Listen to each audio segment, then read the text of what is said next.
మన ప్రభు అయిన రక్షకుడైన యేసుక్రీస్తు పరిశుద్ధ నామములో మీ అందరికీ శుభములు తెలియచేయుచున్నాను. ఈరోజు బలపరిచే వాక్యము కీర్తనల గ్రంథము 80వ అధ్యాయము 19వ వచనము. యెహోవా సైన్యములకు అధిపతియగు దేవా, చెరలో నుండి మమ్ము రక్షించుము. మేము రక్షణ నొందినట్లు నీ ముఖకాంతి ప్రకాశింపచేయము. ఇజ్రాయేలీల అవిధేయత వలన వారికి సంక్రమించిన చెరలో నుండి వారిని విడిపించేందుకు జోక్యం చేసుకోమని ఇక్కడ ఆసాపు ఎలుగెత్తి దేవుణ్ణి ప్రాధేయపడుతూ ఉన్నాడు. నిరాశాజనకమైన వారి పరిస్థితుల్లో తన మహా కనికరమును బట్టి ఆయన జోక్యం చేసుకొని వారిని విడిపించాలన్నదే అతని లోతైన ఆశ. కన్నీరే తమ పానీయముగా, ఆవేదనే తమ ఆహారముగా, శత్రువుల అవమానకరమైన అపహాస్యాలే తమ ఊపిరిగా వారు ఇక ఏమాత్రమూ జీవించలేరు. వారు బాగా అలసిపోయారు. తమ అవిధేయత విషయంలో వారు పశ్చాత్తాపడుచున్నారు కూడా. మనం కూడా అనేకసార్లు ప్రభువుకు అవిధేయత చూపించాం. ఫలితముగా నిరాశాజనకమైన పరిస్థితుల్లోకి నెట్టివేయబడ్డాం. ఆ సమయంలో మన బుద్ధిహీనతను నిందించుకుంటూ రోధించాం. పశ్చాత్తాపంతో కన్నీరు కార్చాం. మన వనరులన్నిటికీ మూలము కేవలం దేవుడే. ఏ పరిస్థితుల్లోనైనా, ఎలాంటి పరిస్థితుల్లోనైనా మన సహాయకుడు ఆయనే.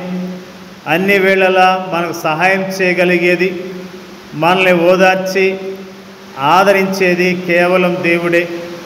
ఇక్కడ ఆసాపు నీ ముఖ కాంతి ప్రకాశింపచేయము అంటూ 3 సార్లు వేడుకున్నాడు. మొట్టమొదట 3వ వచనములో దేవా నీ ముఖ కాంతి ప్రకాశింపచేయమన్నాడు. రెండవదిగా 7వ వచనములో సైన్యములకు అధిపతియగు దేవా నీ ముఖకాంతి ప్రకాశింపచేయము అన్నాడు. మూడవదిగా 19వ వచనములో యెహోవా సైన్యములకు అధిపతియగు దేవా నీ ముఖకాంతి ప్రకాశింపచేయము అన్నాడు. దేవుడు అన్నిటికంటే పైనున్నవాడు, మహిమా ప్రభావములు గలవాడు. సైన్యములకు అధిపతి అయిన దేవునిగా ఆయన విస్తారమైన శక్తి సామర్థ్యములు కలిగిన దేవదూతల సైన్యానికి ఆయన అధిపతి.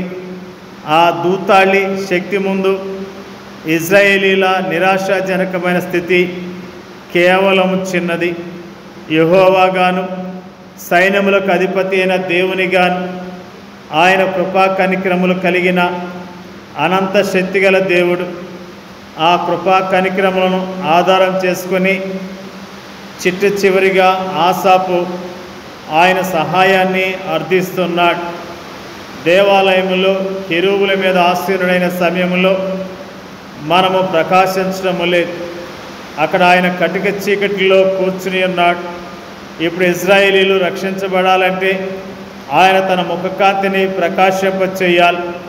అద్భుతమైన విధముగా ఈనాడు మనకు ఈ సమస్యకు పరిష్కారం ఉంది. అంధకారములో నుండి వెలుగు ప్రకాశించునుగా కానీ పలికిన దేవుడే తన మహిమను గూర్చిన జ్ఞానము యేసుక్రీస్తునందు వెల్లడిపరచుటకు మన హృదయముల్లో ప్రకాశించెను. యేసును సైన్యములకు అధిపతికి యెహోవా దేవునిగా గుర్తించిన ప్రతి ఒక్కరి మీద ఆయన తన ముఖకాంతిని ఈనాడు ప్రకాశింపచేస్తూ ఉన్నాడు. తీవ్రమైన శ్రమానుభవాల ద్వారా తాము వెళుతున్న సమయంలో ఇజ్రాయేలీల హృదయాలు వెలిగించబడ్డాయి. విశ్వాసముతో తమ దేవుడును సైన్యములకు అధిపతియు అయిన యెహోవా వైపు వారి నేత్రములు మళ్లించబడ్డాయి. అయితే రానున్న ఒక దినాన ప్రభువైన యేసుపై తమ కనుదృష్టిని మళ్లించడం ద్వారా వారు పూర్తిగా రక్షించబడతారు. నిజముగా మరి ఆయన తట్టు చూడటం ద్వారా వారు ఎంతగానో దీవించబడ్డారు. దేవుడు వారి కన్నీళ్లను చూశాడు, వారి ప్రార్థన ఆలకించాడు. వారిని చెరలో నుంచి విడిపించి మరి తన ప్రజలను నడిపించిన విషయాన్ని ఈ రోజున మనము జ్ఞాపకం చేసుకుంటూ ఉన్నాం. మన జీవితాల్లో కూడా మరి భయంకరమైన పరిస్థితులు గుండా వెళ్తున్నామేమో, చెరలో ఉన్నట్లుగా బాధించబడుతున్నామేమో, ఎవరు లేరు అన్నట్లుగా దుఃఖపడుతున్నామేమో. నిజంగా ప్రభువుపై మనం ఆధారపడదాం, ఆయనందు విశ్వాసం ఉంచుదాం, ఆయన ద్వారా గొప్ప కార్యాలు చూద్దాం. దేవుని నామానికి మహిమ కలుగునట్లుగా, మన ద్వారా దేవుడు ఘనపరచబడినట్లుగా జీవిద్దాం.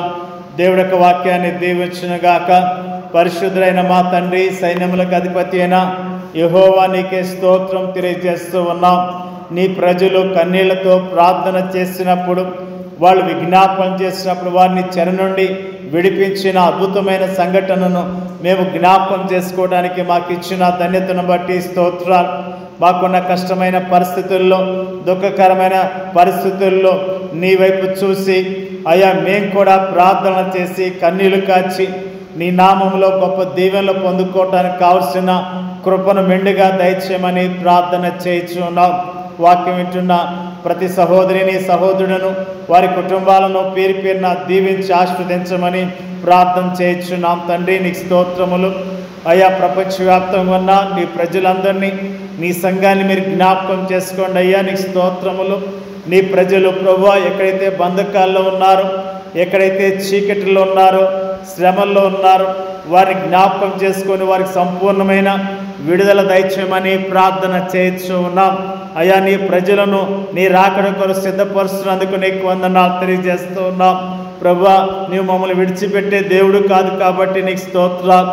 ఎల్లప్పుడూ మాకు సహాయం చేసే దేవుడిగా, మమ్మల్ని ఆదరించే దేవుడిగా, మా పరిస్థితులను అర్థం చేసుకొని సహాయం చేసే దేవుడిగా ఉన్నందుకు స్తోత్రం తెలియజేస్తూ ఉన్నాం.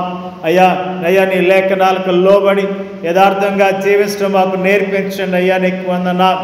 మా దేశాన్ని, మా దేశ ప్రజలను అయ్యా దీవించి ఆశీర్వదించమని ప్రార్థన చేస్తున్నాం. మా దేశంలో నీ పరిచర్య చేస్తున్న సేవకులను, వారి కుటుంబాలను పేరు పేరున దీవించి ఆశీర్వదించండి అయ్యా. నీకు స్తోత్రములు. మా దేశంలో అయ్యా నార్త్ ఇండియాలో సేవ చేస్తున్న నీ సేవకులకు, సౌత్ ఇండియాలో సేవ చేస్తున్న నీ సేవకులకు, వారి కుటుంబాలకు అయ్యా క్షేమాన్ని కలగచేయమని ప్రార్థన చేస్తున్నాం.